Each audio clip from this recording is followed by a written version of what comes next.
O pessoal no chat aqui tá perguntando se vocês têm posições em elétricas e vocês gostam um pouco desse setor de utilities em geral. E aí eu faço pergunta deles então para vocês, se vocês já tiveram, gostam de olhar ou talvez não seja o bom momento, não sei, aí vai um pouco da opinião de vocês. Colocaram aqui, na verdade, 2 empresas, se vocês quiserem comentar e se tiverem, que é a Taesa e a Alupar, se vocês por acaso têm alguma opinião. São transmissoras, né? A gente não tem essas empresas, a gente acha que a tira implícita nos papéis está muito comprimida. Para ter posição no setor, a gente está preferindo outras, como o Copel, que teve a privatização agora, a gente veio com posição esse ano, ainda está com um desconto bem grande e tem ainda ganhos de produtividade, rentabilidade na companhia para vir do processo de privatização especificamente. A gente gosta de Equatorial também e a gente está começando uma posição de Eletrobras recentemente. A gente começou, não dessa semana, já tinha caído, a gente apoiou um pouco, a gente acha que tem ruído, mas a rentabilidade esperada, a TIR está muito atraente e a gente vê pouco espaço de destruição como o mercado está precificando. Então, você já vê melhorias no resultado vindo já do processo de privatização da Eletrobras. Então, a gente gosta. Deixa eu fazer uma outra colocação aqui. Quando a gente compara as ações com a renda fixa, né, assim, é o custo de oportunidade. Né, você pode não correr risco nenhum, fica lá no CDI, vai dormir bem tranquilo. Você quer ganhar um pouco mais de dinheiro, você vai para buscar as ações. Quando a gente olha como alocação de capital entre os diversos ativos, você prefere alocar numa NTNB, pagando hoje 5,5% mais inflação, ou você prefere alocar numa empresa dessas pagando 10%, 12% ou 16% acima da inflação? Então, o gap de rentabilidade favorece muito esse setor de elétricas e eles normalmente operam o que a gente chama de bond proxy, né?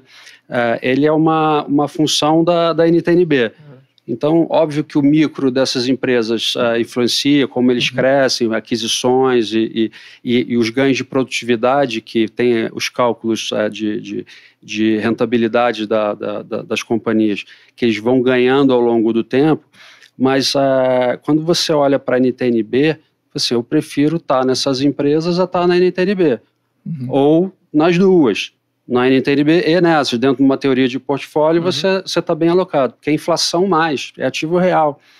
Então, a gente gosta sim e é uma posição importante para a gente. Uma das razões do porquê que você, por exemplo, falou que não tem Taesa e não teria Alupar, justamente por essa... Olhando as duas coisas, está muito próximo. Porque a TIR está muito baixa. Muito pequeno. A TIR está muito baixa, está muito...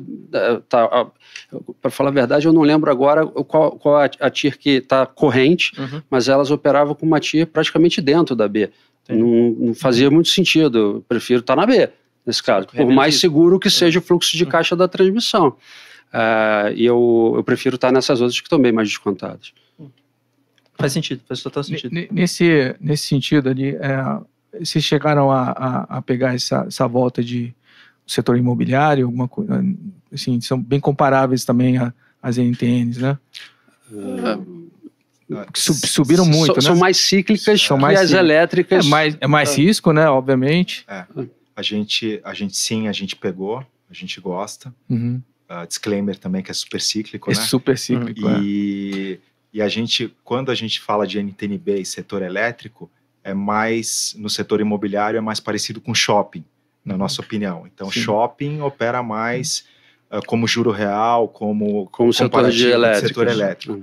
O setor de construção civil, incorporação, ele talvez seja mais correlacionado com juro nominal do que com juro real. Então, queda de juros para o setor imobiliário, ele é muito positivo, e é positivo aqui no mundo todo, né, porque é um setor bastante cíclico, e a gente acha que ainda há espaço para esse setor se valorizar, porque mesmo tendo subido bastante no ano, quando a gente olha, nesse caso a gente gosta de olhar aqui o preço sobre patrimônio líquido também, algumas empresas, as mais líquidas, as mais tradicionais do setor, estão super baratos, 1,1, se fizer alguns ajustes aí de valor de mercado de subsidiárias, e esse setor, historicamente, ele opera de 0,5 a 2 vezes. E o momento operacional ele está muito positivo, né? Então, se a gente pegar aí a baixa renda, indo super bem, Minha Casa Minha Vida, trouxe um gás adicional. Então, o segundo TRI já foi bem, e o segundo semestre a expectativa é ainda melhor, porque o affordability, o quanto o cliente consegue pagar de prestação mensal, ele melhorou com o novo programa. Agora ele consegue financiar na Caixa com 35 anos, antes era 30 anos.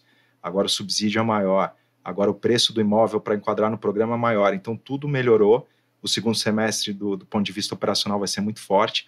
Algumas empresas também estão alavancadas, então elas ganham com essa redução da despesa financeira, que é positivo também. E no caso do média alta renda, né, as empresas que atuam mais em São Paulo, em tickets maiores e dependem mais do financiamento dos bancos não estatais para oferecer para os seus clientes, por incrível que pareça, tiveram um bom primeiro semestre, né? Mesmo com 13,75 e com juro de financiamento imobiliário SBPE, que chegou a ser TR mais 6,8 e hoje está TR mais 10,5, o setor ele foi muito bem, né? Então as empresas elas conseguiram, de alguma maneira, comprar bons terrenos aqui, principalmente na cidade de São Paulo, e a gente acha que agora, com juro caindo, aumenta a procura, o cliente, né, o cliente final ou o cliente investidor, que tem muito aqui em São Paulo, ele também olha imóvel como alternativa de alocação de capital, com juro caindo é positivo. Em algum momento, mas a gente acredita que vai ser lá em 2024, isso também vai pegar na taxa de financiamento imobiliário.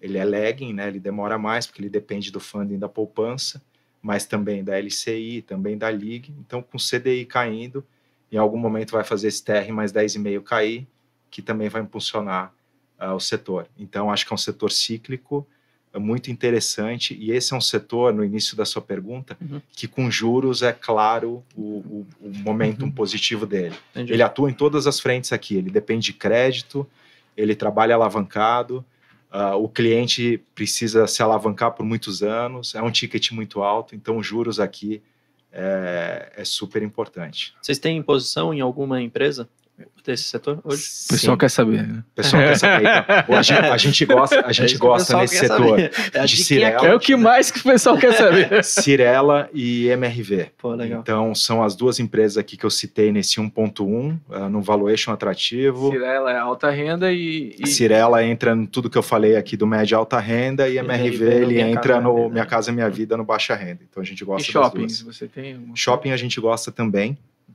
A gente gosta de Allianz e também gosta de Iguatemi. Acho que está num valuation atrativo, né? Quando a gente olha essa TIR e compara com... quando a gente compara hoje o retorno do shopping com o retorno de algumas das empresas de utilities que o Fábio comentou, a gente prefere utilities, porque os shoppings andaram, algumas utilities Andaram não. bem, né? Andaram nesse relativo. Mas a gente acha que shopping ainda é um bom investimento, porque ainda não está caro, ainda está um múltiplo baixo, e as empresas também vieram performando bem, né? Então é aquela história do juro caindo, ajudar na expansão do múltiplo e no crescimento de lucro. Nesse caso, o crescimento de lucro já está vindo mesmo antes dos juros caírem. As empresas estão performando bem. O segundo trimestre das empresas de shopping surpreenderam positivamente e levaram uma revisão para cima. Então a gente gosta do setor, mas a gente prefere outros setores como utilities no relativo. Hoje é uma posição maior nossa do que o setor de shopping. Nos shoppings a gente, quando compara a Allianz com a Iguatemi, a rentabilidade da Allianz no ano, ela andou bem mais. Então a gente já está trocando um pouco da Allianz pela Iguatemi no mesmo nível de TIR esperada para as duas operações. Então você tem uma defesa maior no ticket da Iguatemi do que você tem na Allianz. E pelo mesmo retorno esperado, a gente prefere estar na Iguatemi. Então a gente andou trocando um pouco da posição. Em termos de alocação, assim, em porcentagem, talvez se pudesse... Porque, assim, bancos é um setor maior, tem mais espaço para você negociar, tal, etc. O ADTV é maior. Como é que você ranquearia os setores em termos de alocação ali? Porque real estate, por exemplo... MRV, a liquidez é menor do que um Itaú da vida. E como é que você... A alocação de tamanho, se todas tivessem a mesma liquidez, você teria um tamanho maior numa empresa que tem maior retorno esperado e que você conseguisse identificar um catalisador para ela andar, vem o resultado agora, a gente acha que o resultado dessa empresa vai vir muito bom, essa outra vai vir ok. Então, você carregaria mais posição nessa que tem um catalisador mais de curto prazo do que a outra. Você poderia, inclusive, passou o catalisador, andou, diminui e volta para outra. Então, tem esse ponto de retorno esperado, catalisador, mas o outro ponto é a liquidez. Então, você vai ter posição menor em empresa com menos liquidez do que Itaú, como você comentou. Então, isso faz parte dentro dos riscos, né? Você tem o risco de mercado, que é o macro, você tem o risco específico, que é da empresa, você tem o risco de liquidez. Então, a gente tem que observar esse risco de liquidez dentro do tamanho da alocação. A gente comentou no começo da questão do varejo. Aí eu pergunto, falando de varejo, tem vários segmentos, né? Tem alimentício, supermercados, aí tem as farmácias, o que mais que tem? Tem vestuário. Vocês gostam de varejo calçados como um todo ou um segmento específico do varejo hoje? Gostamos de lojas Renner. Lojas Renner. Do direto ao que todo mundo quer. Que todo mundo quer ouvir, né? Qualidade e barato. Tem compra aqui de Renner ou não? Você sabe? Eu vou ver. Okay. Mas se não tiver, deveria vamos ver, ter. Vamos ver. Deveria ter. Porque... Eu quero ver isso aqui para ver. Não, é um neutro. É um neutro. Mas neutro, mas com potencial de upside. Vamos tentar convencer, não? Vamos tentar convencer. Então, assim, empresa tradicional, líquida, conhecida, operando num preço Blue chip, né? Blue chip, num preço muito atrativo, né? Então, a gente vê a Renner negociando a 12 vezes lucro 2024 e a média histórica dela é 20 vezes. Então, tem um potencial aí para chegar nessa média muito grande. E a gente consegue entender os motivos que levaram ela a estar 12 vezes, né? Então, na pandemia... a inflação de custos... E a gente entende os motivos que acha que vai fazer reprecificar. Exatamente. A gente entende os motivos agora que vão fazer ela reprecificar, tanto em crescimento de lucro, vai voltar o crescimento de lucro, como voltando o crescimento de lucro, a gente acha que essa expansão de múltiplo ela acontece também porque está muito barata.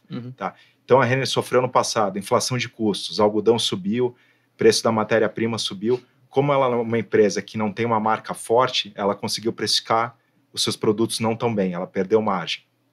Outro ponto, né, de Renner, ela sofreu nessas discussões aí de tributação, JCP, subvenção do ICMS.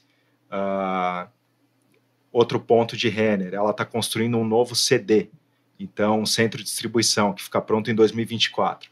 Nesse processo de construção do CD, ela teve que investir muito, então o CAPEX aumentou, investiu sem ter o retorno, e agora no momento que ela já está operando com os 2 CDs, gera uma ineficiência, até o momento que ela vai migrar para o novo CD em 2024. O CD novo já está parcialmente em operação, o Camicado já está operando nesse CD e parte da loja Renner já está usando. O tombamento final é 24, mas vai esperar passar Black Friday, vai esperar passar Natal, para não ter risco operacional, mas te dá mais flexibilidade de SKU também, né, no fornecimento do CD para as lojas.